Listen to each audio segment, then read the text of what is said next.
Very excited about this, ladies and gentlemen, because our next guest, he's an icon.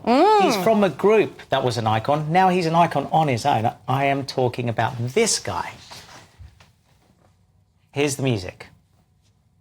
I can't hear it. Oh, I don't think it's going to play. But it's so not don't worry. Don't worry. Oh, here we go. Put your hands up, everybody in love. Come put your hands up, everybody in love. Come put your hands up. Okay. Oritse, I know all the words. Yeah. You got it. You got yes. it. Okay, Ellie. Yes. Okay. Well, we were doing that before the show as well. Yes, he is a member of the legendary boy band JLS, and we are so excited to be joined by him this morning. It is Oritse Williams. Hey guys. Who has now announced the launch of his solo music career that we hear is bringing you back to your roots. It's really good stuff. So good to have you with us this morning. Thank you so much. Yeah. So good to see you. First of all, you're a great friend, you're a dear friend, but you're an incredible songwriter, you know, and I don't think a lot of people have seen that from you yet. I mean, hearing the new stuff that you're doing, which is coming back to your roots, but the stuff you're writing is excellent. Thank you so much. Yeah, I mean, you know, I'm an independent artist now. For a very long time. Obviously, I was part of the major label corporate structure, and I think for me now, I'm at this period of my life this chapter of my life where I just really wanted to just completely be authentically myself. And in order to do that, sometimes you have to just kind of strip away a lot of, you know, the huge kind of commercial things around you and just pretty much just kind of have those quiet moments where you just write songs and write honestly how you feel from the heart and really kind of hear your own thoughts out loud. And yeah. It's so amazing to see this side of you, because it's the first thing Pete said this morning. He said Oritse is an incredible songwriter, and you wouldn't think that because of, you know, your time in JLS. You think of you as a boy band, but you've had this passion for music since you were a little boy, haven't you? It's so personal to you. Absolutely. I mean, the passion for music came because my mother was diagnosed with multiple sclerosis when I was 12 years old, and I became a young carer. And myself and my brother, we came up with a plan that I'd become a musician, he'd become a medical scientist, and together we would, you know, do our best to raise money and create opportunities for our mum. So that's where the passion for music came. And I'm very well travelled. A lot of people don't know, but I lived in the Caribbean for some time when I was a small boy, and I lived in Africa as well for some time, and I came back and forth from the UK. So, you know, I've had a lot of experience that a lot of people don't know about, and for me right now doing this music it's for me to be able to show you who I truly am that nobody really knows. They see me as the founder member of a group, but there's actually a lot of substance and life experience. Well, I mean, this is it. Because we're going to play a clip of your new song in a minute, but when it comes to your songwriting side, and you was talking about how you now not with the big commercial corporate companies, going on your own. I mean, I see you everywhere as if you were with a major big commercial company. So you're actually giving a bit of hope to a lot of artists out there that are so scared that if they don't get signed, they can't do anything. You know, you can go to a distribution label and release music yourself, Absolutely. Right? So I'm releasing the music through SoundOn, which is TikTok's distributor. There's lots of options to be able to, you know, release music independently now and take advantage of those things. But it all comes down to making sure that you create the best music possible. This music that I'm now releasing, I've been working on for many, many years now. So it's not just something that I wrote the other day.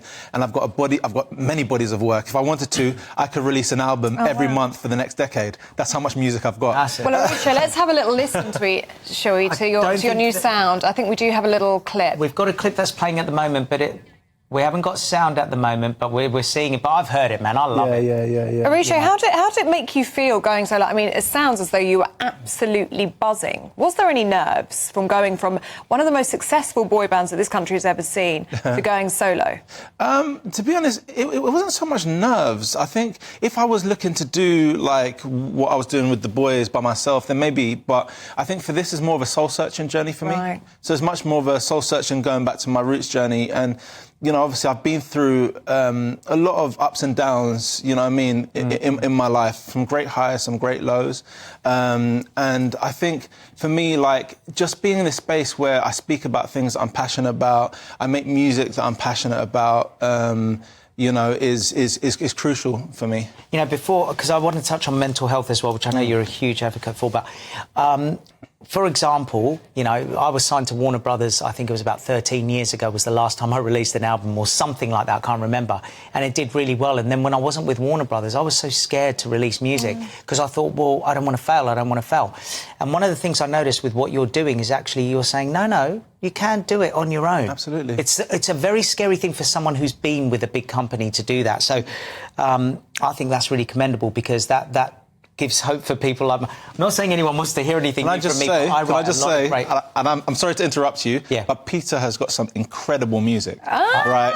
He is, trust me, secretly, people don't realise and give him the credit where credit's due. But you play me some records and I literally had to turn it all the way up in the car. My wife was like, who is that, babe? I said, that's Pete.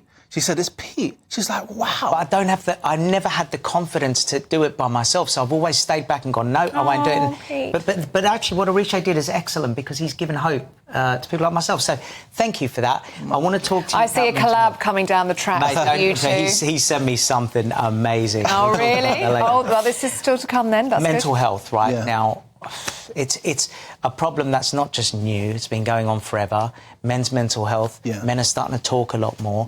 You've been through a lot of stuff that people don't know about. Yeah, I mean, the last few years for me have been very, very difficult. People see me on tour, performing, making music, but myself and my wife, you know, we went through 2 miscarriages.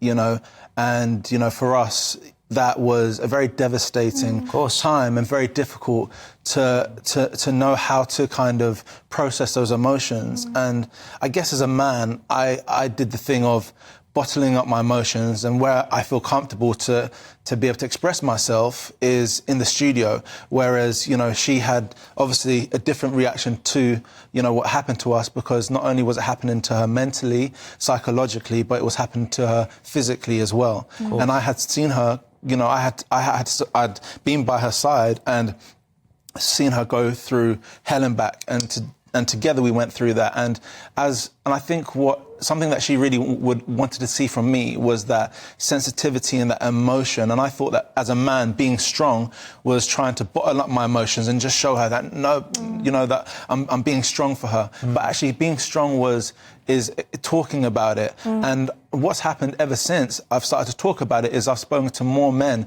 that have experienced baby loss, and together we've been able to cry together. We've been able to talk about our experiences together. I mean, when I first my wife forced out of me, you know, how do you feel? And I ended up as a mess on the floor. I was exasperating, crying, almost inconsolable. She was just holding me in her arms as we cried together, and we cried together. And I didn't realise I needed that release so badly. It just came out in floods of tears and emotions. And ever since, like I said, I've been able to speak to other men, and we've been able to cry together. And they shared their own experiences, which they did similar to me, where they thought being strong was not talking about it, getting on with work, getting on with life, and just trying to, you know, just soldier through. But actually, you know, as men, I feel like that conversation and that sensitivity and being able to be emotional together is everything. And I've never spoken about this before, but the reason why I feel comfortable now is because I'm with Peter. He's my friend. You're amongst friends. He's my brother. Do you know what I mean? And I feel like I'm in a safe space to be able to talk. Well, you are, Oritse, and thank you so much for sharing that with us. Honestly, I think you're going to help so many men out there who feel like they can't speak and they can't share. And as you said, it's so important to feel like you're not alone, you're not going through that by yourself. I appreciate that. Oritse, thank you so much for coming in.